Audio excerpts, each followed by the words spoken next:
Doctors. तो जैसा मैंने आपको अपनी पहली वीडियो में बोला था कि जितने भी क्वेश्चंस आते हैं वो इस तरह से आते हैं कि अगर आप एमबीबीएस के बाद प्रैक्टिस करना शुरू करो तो आपको कितना पता होना चाहिए। तो उसी को ध्यान में रखते हुए आपको ईसीजी कितना पता होना चाहिए वो मैं बताता हूँ।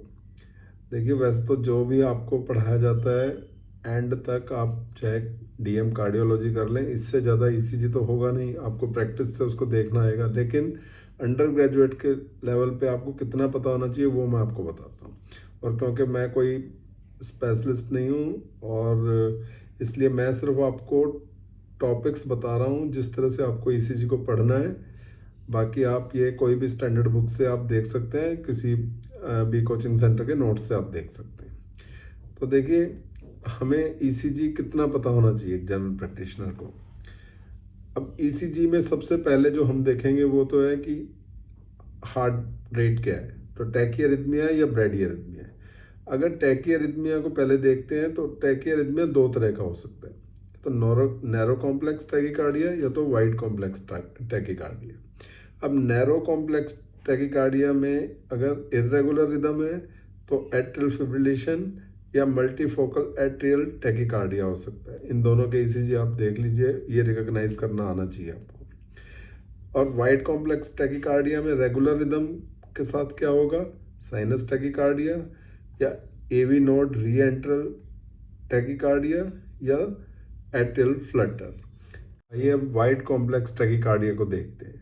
तो वाइड कॉम्प्लेक्स टैकीकार्डिया में पेशेंट दो तरह से आएगा, या तो वो स्टेबल होगा या वो अनस्टेबल पेशेंट होगा। अगर अनस्टेबल पेशेंट है तो आपको टाइमली डिफिब्रिलेट करना है उसको और एसीएलएस के लिए तैयारी करनी है।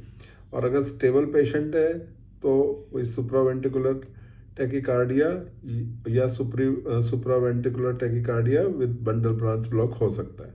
तो इसमें जो सुप्रावेंट्रिकुलर टैकीकार्डिया उनको आप दे सकते हैं, एडिनोसाइन वगैरह का किस तरह से यूज़ करते हैं वो सब देख सकते हो। और वेंट्रिकुलर फिब्रिलेशन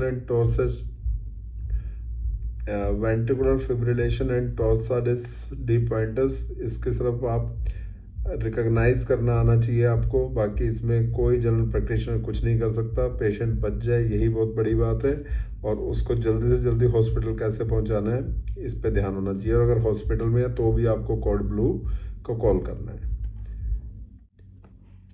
एंड में चलिए ब्रैडीअरिथमियास की बात करते हैं।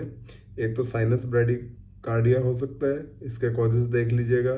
इसके अलावा फर्स्ट डिग्री एवी ब्लॉक और सेकंड डिग्री एवी ब्लॉक को देखना है। सेकंड डिग्री एवी ब्लॉक में Mobitz type 1 and Mobitz type 2। Mobitz type 1 is more important, अक्सर पूछ लिया जाता है। थर्ड डिग्री एवी ब्लॉक जिसे कंप्लीट एवी ब्लॉक बोलते हैं, उसे भी कंप्लीट हार्ट ब्लॉक बोलते हैं, उसे भी आप देख सकते हैं। इसके अलावा एस्केप रिदम्स जिसमें जंक्शनल रिदम ज़्यादा इंपॉर्टेंट है, इसको आप देख सकते हैं।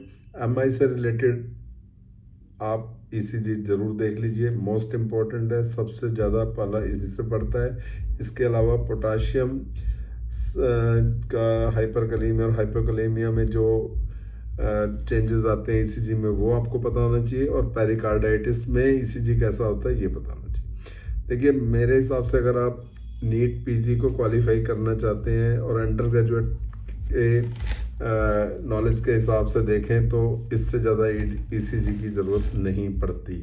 और आपके वैल्यूबल सजेशन हमेशा वेलकम है।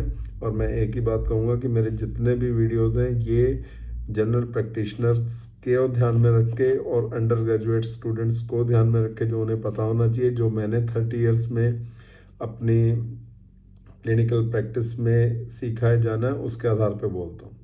तो ये कोई एक्सपर्ट व्यू नहीं है, बट ये आपके बहुत काम आने वाली है। Thank you very much.